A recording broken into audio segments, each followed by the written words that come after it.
कता सास ससुर की चोरी, दूसरे उमर की हो कमजोरी, दूसरे उमर की हो कमजोरी, तीसरे सोर मचावे गोदे कहोरी लावा हो आंगनवा, कैसे आई है बालामू, तीसरे सोर मचावे गोदे कहोरी लावा हो आंगनवा, कैसे आई है बालामू, राधे श्याम बलावा पानी के हो बहानावा हो आंगनवा, कैसे आई है बालामू, राधे श्याम बोलावा पानी के हो बहानावा हो आंगनवा, कैसे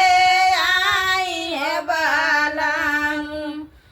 एकता जेठ जेठान की चोरी, दूसरे उमर की हो कमजोरी, दूसरे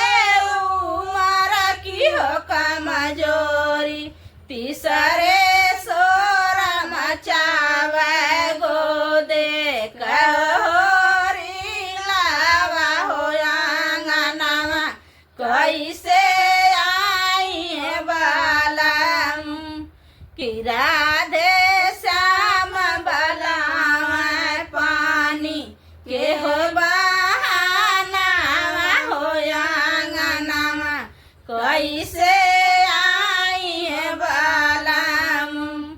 एकता देवर देवरान की चोरी, दूसरे उमर की हो कमजोरी, दूसरे उमर की हो कमजोरी, तीसरे सोर मचावे गोदे कहोरी लावा हो आंगनवा, कैसे आई है बालामू।